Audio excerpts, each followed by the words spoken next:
Hello, everybody. We are going to have a look at an endgame today. An endgame? Our first one. I read about them in a book once. Yeah, and I'm gonna test John on this. He hasn't seen this. This was sent in by John Stubbs, who ran the tournament that this was played on board one, weekend tournament. So this is not actually the position, but it's a useful one to start from. I'm going to add one more piece to this. But first of all, let's just take a look. If you were black to play, do you think it's possible to win? Well, theoretically, I should know this, shouldn't I? Theoretically, is it possible to checkmate with two knights? You should know this, yeah. I don't know it, so I've got a 50% chance. I'm going to go with no. You're correct. It's no. You need a bishop and a knight. That's still very difficult. I mean, two knights, you can get to a checkmate position, but white has to help you It's out. a helpmate, isn't it? And here the white king could escape. But we are going to add a pawn to this position. Oh, okay. Let's do that. Okay.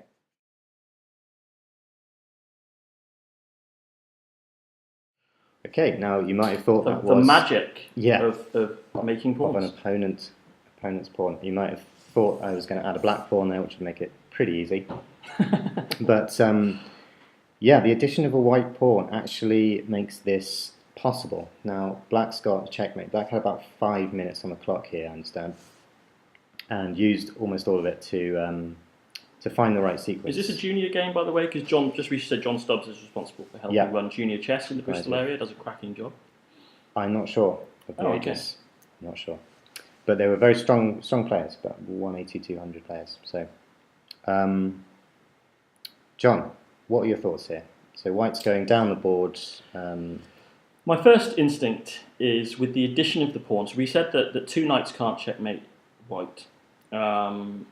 But with the addition of the pawn, I'm guessing there's some kind of avoidance of stalemate. So I'm guessing we're going to get to a position where it would be stalemate, except for the fact that white is forced to move their pawn forward, I'm guessing, which then gives black the opportunity for the checkmate. Yeah.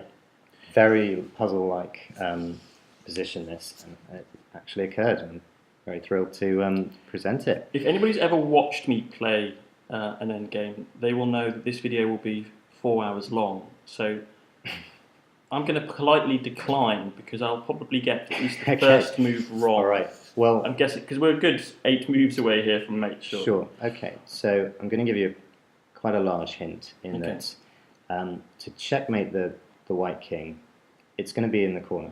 Yes, obviously. Which means that a very useful square for a knight is f6 or c3. Sorry, it's on f6. Board's the wrong way around. c3 covers the two squares near the king. And that's generally a useful square in any attack with a knight.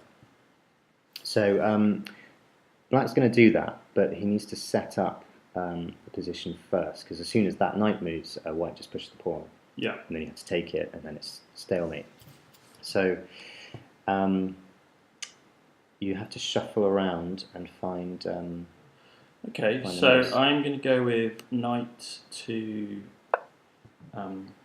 whatever that square is. Okay, F4. What's your... Oh, you're bringing and then I'm going to go back to to here and into f6.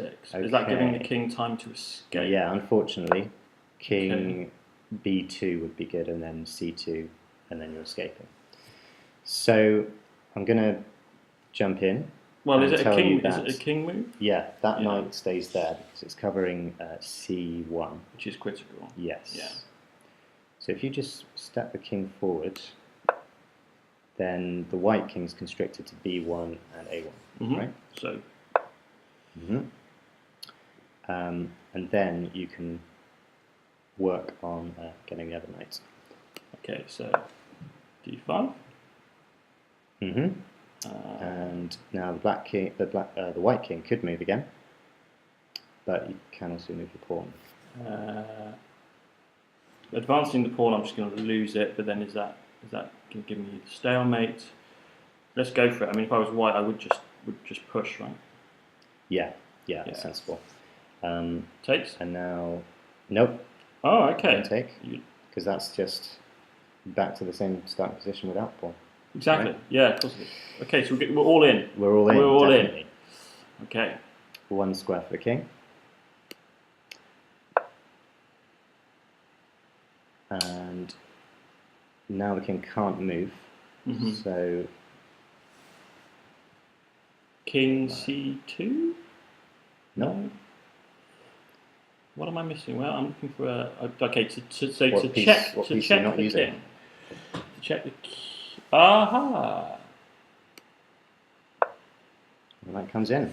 Nice. And checkmate next move on c2. And let's just make it nice and pretty. So the pawn looks impressive. Checkmate. Nice. Very pretty. And I but think, obviously, if the pawn wasn't there, let's just go back. So if the pawn wasn't there, this position would this be is stalemate. Yep. Yeah. Yeah. And so the knights never quite have time to cover the escape squares and then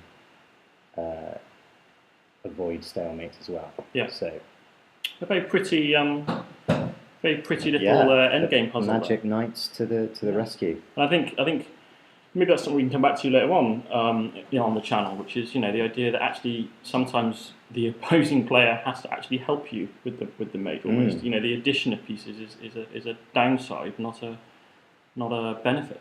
Yeah, and again, just don't offer the draw too early.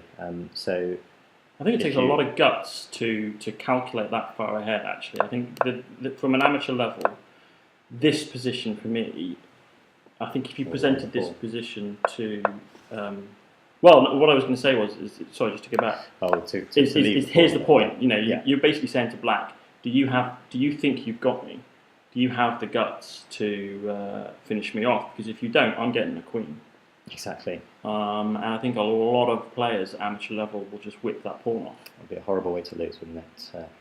Letting that queen, let that pawn go, become a queen. But so hats off to the player who had the courage to proceed. Yeah, well done. Whoever you are. Whomever you are, yes. The mystery player. But well done, mystery player. Yeah, thanks, John.